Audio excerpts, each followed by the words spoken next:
All right, let's talk about the 2026 Next Gen NCLEX. If you're even thinking about it, you've probably felt that little knot of anxiety in your stomach, right? I mean, it's a completely new beast of an exam. But here's the thing. What if we could take all that worry and just flip it, turn it into a clear, strategic path to success? That's exactly what we're gonna do. We're gonna unlock this thing together and build your personal blueprint to pass on your very first try. I really want you to picture this for a second. Seriously, imagine walking into that testing center, not with your heart pounding with fear, but feeling calm, cool, and collected. That's not a dream. That feeling is the result of studying smarter, not just harder, and it's exactly where we're headed. And this right here, this is the core issue. The old way of studying, just reading textbooks, trying to memorize every little fact, and cramming at the last minute, it just doesn't fly with the Next Gen NCLEX. The game is totally changed. We're moving from passive reading to active recall, and most importantly, from memorizing facts to actually showing your clinical judgment. This is the mental shift we have to make. So, here's our game plan. First, we're going to dive into what this next-gen revolution is all about. Then we'll figure out where to focus your firepower so you're not wasting time. After that, we'll tackle those tricky new question types, piece together a winning study formula, and finally, we'll take on the final boss, your own mindset. Okay, let's kick things off with the revolution itself. The NCLEX has gone through a massive overhaul, and understanding why it changed is the first step to absolutely crushing it. So, here's the bottom line. This exam is no longer about just spitting back facts you've memorized. It's all built around something called the Clinical Judgment Measurement Model, or CJMM. Now that sounds complicated, but all it really means is that the test is designed to see if you can think like a safe, effective nurse when things get complicated. And that whole model is built on these 6 skills. Every single question you'll see is testing at least one of these cognitive steps. Can you recognize the important cues in a patient's chart?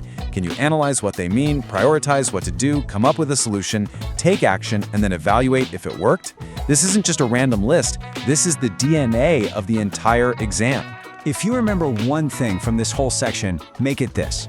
This phrase is the new philosophy of the NCLEX. You need to frame every single study session, every practice question through this lens.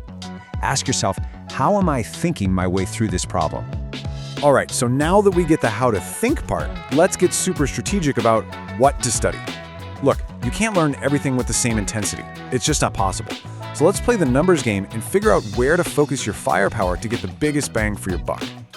Now take a look at this chart. What immediately jumps out at you? It's not exactly a balanced pie, is it? While everything on here is important, one category just completely dominates the exam. Yep, you're seeing that right. Up to 62%, that's almost 2/3 of your entire exam is going to fall under physiological integrity. This is your pharmacology, your risk reduction, your physiological adaptation. So if you want to study smart, this is where you live. This is where you concentrate the majority of your energy, because it is, by far, the highest yield area.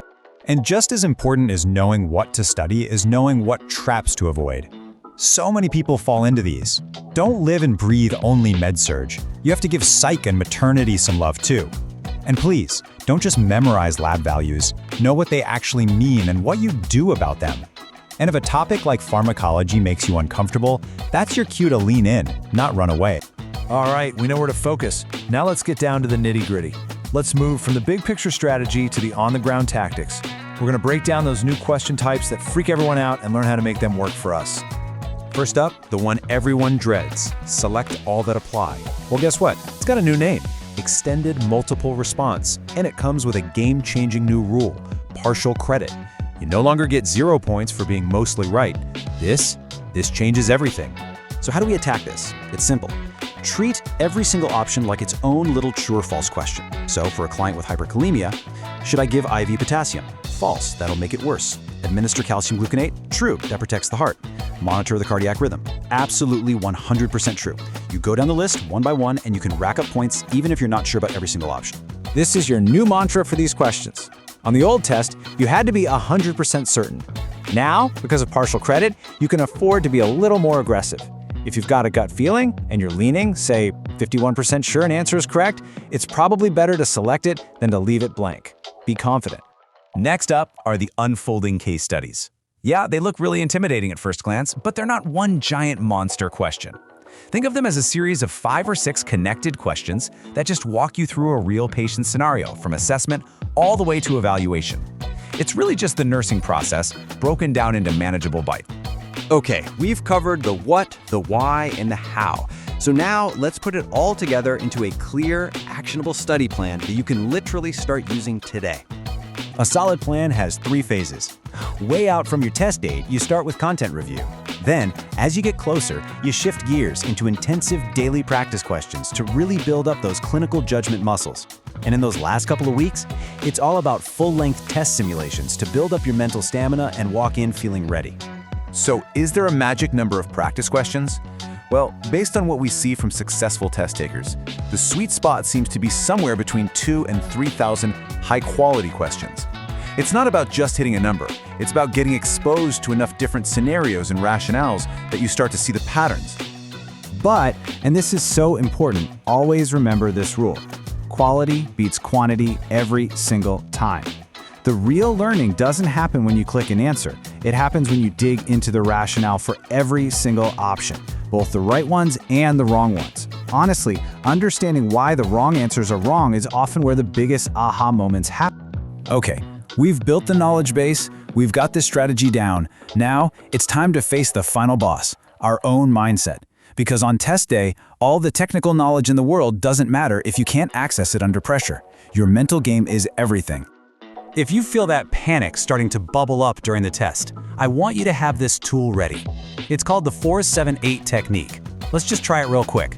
Breathe in through your nose for 4 seconds, now hold it for 7 seconds, and now a long, slow exhale through your mouth for 8 seconds. You do that just a few times, and it physiologically calms your nervous system down. It's a superpower you can use anytime, anywhere.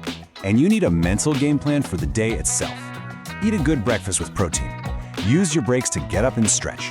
And remember this key fact about this adaptive test. If the questions are getting harder, it means you're doing well. You have to reframe that feeling of struggle as a sign of success. And this is the final thought I want to leave you with. You've done the work. You have the knowledge. The final piece of this whole puzzle is building the mental strength to walk in there, access everything you know, and prove that you are ready to be a safe, competent, and amazing nurse. The path is clear. Now it's time for you to go walk it.